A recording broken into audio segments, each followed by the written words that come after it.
Hello friends, welcome to Deep education. आज हम इस वीडियो में पढ़ेंगे यूपी बोर्ड की क्लास 10th का सब्जेक्ट साइंस, अध्याय तीसरा धातु एवं अधातु का पार्ट 3। पार्ट फर्स्ट तथा सेकेंड की लिंक डिस्क्रिप्शन में दी गई है, कृपया उन्हें देखें। तो आइए शुरू करते हैं। धातुओं के निष्कर्षण से जो यह श्रेणी दी गई है इसे सक्रियता श्रेणी कहते हैं। इसमें तत्व हैं potassium, sodium, magnesium, calcium, aluminium, zinc, iron, lead, copper, silver, gold. जो ऊपर वाली धातुएं हैं यह धातुएं अधिक क्रियाशील होती हैं। यह धातुएं स्वतंत्र रूप में नहीं मिलती। इन धातुओं का विद्युत अपघटन किया जाता है तब यह धातुएं प्राप्त होती हैं। ओके, जो ये जिंक, आयरन, लेड, कॉपर, इन धातुओं को कार्बन के उपयोग से अपचयन होता है, यानी कि इन धातुओं के अयस्क कार्बोनेट, सल्फाइड या ऑक्साइड के रूप में प्राप्त होते हैं। जो सिल्वर और गोल्ड है यह कम क्रियाशील धातु है। यह प्राकृतिक अवस्था में उपस्थित होती हैं। ये धातुएं पृथ्वी से स्वतंत्र रूप में प्राप्त होती हैं। आइए आगे देखते हैं। सक्रियता श्रेणी में ऊपर स्थित धातुओं का निष्कर्षण। ये धातुएं अत्यधिक क्रियाशील होने के कारण अपचयित नहीं की जा सकती। इन धातुओं को विद्युत अपघटन द्वारा प्राप्त किया जाता है। एग्जाम्पल के लिए हमने सोडियम क्लोराइड से सोडियम का निष्कर्षण हमने ग्राफ में देखा। हमने एक अशुद्ध धातु की छड़ तथा एक शुद्ध धातु की छड़ ली। अशुद्ध धातु की छड़ को एनोड से जोड़ा तथा शुद्ध धातु की छड़ को कैथोड से जोड़ा और पात्र में सोडियम क्लोराइड का विलयन लिया। जब इसमें विद्युत प्रवाहित कराई तो कैथोड पर सोडियम जाकर चिपक गया तथा अशुद्ध यानी एनोड पर क्लोरीन एकत्रित हो गया। ओके, धातुएं कैथोड पर एकत्रित होती हैं, क्लोरीन एनोड पर एकत्रित होता है। ओके, मध्यम क्रियाशील धातुओं का परिष्करण। यह धातुएं या तो सल्फाइड या कार्बोनेट अयस्क के रूप में प्राप्त होती हैं। इन धातुओं को ऑक्साइड से प्राप्त करना अधिक आसान होता है, यानी कि ये धातुएं सल्फाइड या कार्बोनेट के अयस्क के रूप में प्राप्त होती हैं और जब ऑक्साइड बनाए जाते हैं धातुओं के तब ऑक्साइड से धातुओं को प्राप्त करना आसान होता है। ओके, सल्फाइड अयस्क से धातु का निष्कर्षण। भरजन। जब सल्फाइड अयस्क को ऑक्सीजन की उपस्थिति में अधिक ताप पर गर्म करते हैं तो ऑक्साइड में परिवर्तित हो जाता है। इस प्रक्रिया को भरजन कहते हैं। एग्जाम्पल में हमने जिंक सल्फेट लिया तथा वायु की उपस्थिति में इसे गर्म किया तो जिंक ऑक्साइड तथा सल्फर डाइऑक्साइड गैस प्राप्त हुई। ओके, कार्बोनेट अयस्कों से धातुओं का निष्कर्षण। निस्तापन।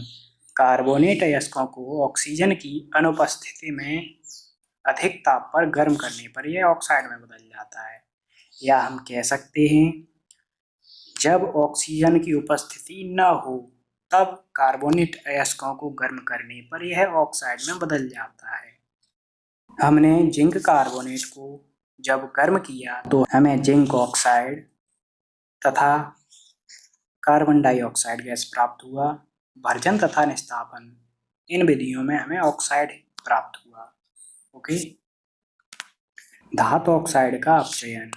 अपचयन के बारे में हम पहले पढ़ चुके हैं। अपचयन में ऑक्सीजन निकलती है तथा हाइड्रोजन ग्रेड होती है। अपचयन के लिए कुछ अपचायकों की आवश्यकता होती है, जैसे carbon, carbon monoxide, hydrogen. Example में जिंक ऑक्साइड को कार्बन के साथ गर्म किया तो हमें जिंक तथा कार्बन मोनोऑक्साइड गैस प्राप्त हुआ।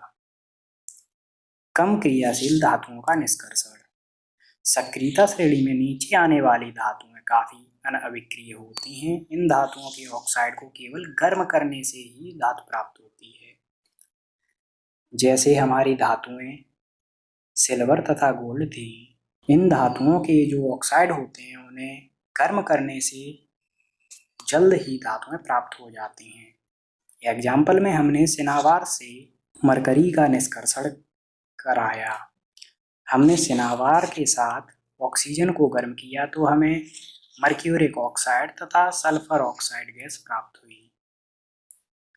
जब हमने मर्क्यूरिक ऑक्साइड को अधिक ताप पर गर्म किया तो यह मरकरी में अपचयित हो गया। ओके। धातुओं का परिष्करण। धातुओं से अपद्रव्य को हटाने के लिए सबसे अधिक प्रचलित विधि विद्युत अपघटनी परिष्करण है। इस विधि में 2 छड़, एक एनोड तथा एक कैथोड ली जाती है तथा इन छड़ों को कॉपर सल्फेट के विलयन में डुबोया जाता है और इन छड़ों को फिर बैटरी से जोड़ा जाता है। जब विद्युत अपघटन से धारा प्रवाहित होती है तो एनोड पर स्थित अशुद्ध धातु विद्युत अपघटन में घुलने लगती हैं। यानी कि जो ये एनोड है इस पर अशुद्ध धातुएं चिपकी होती हैं, या कह सकते हैं एनोड अशुद्ध धातु की बनी होती है। उसमें से धातुएं कॉपर सल्फेट के विलयन में घुलने लगती हैं। उसी समय अपघट्य से शुद्ध धातुएं उतनी ही मात्रा में हमारी कैथोड की धातु जो शुद्ध होती है उस पे एकत्रित हो जाती हैं, या हम कह सकते हैं कि उस पर आकर चिपक जाती हैं। अविलेय अशुद्धियां एनोड की तली में निक्षेपित हो जाती हैं, जिसे एनोड पंख कहते हैं। जो एनोड की छड़ है इसके नीचे जो ये दिख रहा है यह अपद्रव्य या एनोड पंख है। आगे देखते हैं। इस प्रक्रिया में कॉपर धातु अशुद्ध टुकड़े से इलेक्ट्रॉन खोता है तथा कॉपर आयन बनाता है। जो हमारा अशुद्ध यानी एनोड है उससे 2 इलेक्ट्रॉन निकलते हैं तो इस पर धन आयन चार्ज आ जाता है। जब कैथोड पर 2 इलेक्ट्रॉन ऐड होते हैं तो कॉपर शुद्ध प्राप्त होता है। हमने इलेक्ट्रॉनिक विन्यास को समझाने के लिए कहा था। उसे समझने के लिए पहले परमाणु के बारे में जानना आवश्यक है। परमाणु की संरचना। परमाणु में इलेक्ट्रॉन, प्रोटॉन तथा न्यूट्रॉन होता है। इसका आकार गोलाकार होता है। ये हमारा परमाणु है। ये जो केंद्र है इसमें न्यूट्रॉन और प्रोटॉन होता है, जिसे केंद्रक कहते हैं। केंद्रक के चारों ओर कक्षाओं में चक्कर लगाने वाले इलेक्ट्रॉन होते हैं। केंद्रक की परिभाषा देखते हैं। परमाणु के केंद्रीय भाग को केंद्रक कहा जाता है। केंद्रक में इलेक्ट्रॉन, प्रोटॉन रहता है तथा इलेक्ट्रॉन केंद्रक के चारों ओर बाहरी कक्षाओं में चक्कर लगाते हैं। जो ये बाहरी कक्षाएं हैं इनमें ये फुल स्टॉप के निशान दिख रहे हैं, ये इलेक्ट्रॉन हैं। जो परमाणु की कक्षाएं होती हैं उन्हें KLMN से दर्शाते हैं। इनकी उपकक्षाएं 4 प्रकार की होती हैं, SPDF। जो S कक्षा होती है उसमें 2 इलेक्ट्रॉन होते हैं, P होती है उसमें 6, D में 10, F में 14। जो हमारी पहली कक्षा होती है उसमें 2 इलेक्ट्रॉन होते हैं, यानी कि K में 2 इलेक्ट्रॉन होते हैं। दूसरी कक्षा में हमारी 2 कक्षाएं आती हैं, S और P। जब इन दोनों के इलेक्ट्रॉन जुड़ जाते हैं तो हमारे हो जाते हैं 8 इलेक्ट्रॉन। तथा तीसरी जो कक्षा होती है M, उसमें हमारे 3 उपकक्षाएं होती हैं, SPD। तो इनके इलेक्ट्रॉन जुड़कर 18 हो जाते हैं। तथा जो हमारी चौथी कक्षा होती है N, उसमें SPDF चारों उपकक्षाएं होती हैं। इन चारों के इलेक्ट्रॉन जुड़कर 32 हो जाते हैं।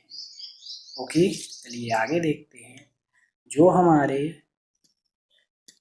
S होती है यानी उपकक्षा, उसमें हमारे 2 इलेक्ट्रॉन होते हैं, यानी कि एक इलेक्ट्रॉन ऐसे दर्शाते हैं, दूसरा ऐसे, यानी कि एक बॉक्स में 2 इलेक्ट्रॉन बन सकते हैं। इसी प्रकार P में 6 होते हैं तथा D में 10 होते हैं, F में 14 होते हैं। आगे देखते हैं इलेक्ट्रॉनिक विन्यास। किसी अणु, परमाणु या किसी अन्य भौतिक संरचना में इलेक्ट्रॉन की व्यवस्था को इलेक्ट्रॉनिक विन्यास कहते हैं। जो भी तत्व होते हैं उनकी जो इलेक्ट्रॉनों की व्यवस्था होती है, उन इलेक्ट्रॉनों की व्यवस्था को इलेक्ट्रॉनिक विन्यास कहते हैं। इलेक्ट्रॉनिक विन्यास में इलेक्ट्रॉनों की परमाणु या आणविक प्रणाली में वितरित करने का तरीका दिया होता है। हमने नियॉन को एग्जाम्पल में लिया है। नियॉन के इलेक्ट्रॉनिक विन्यास कैसे लिखेंगे तो देखते हैं। इलेक्ट्रॉन, नियॉन में इलेक्ट्रॉन की संख्या होती है 10। ओके, इसे लिखने के लिए हमने ये दिया है, ये ग्राफ से समझते हैं।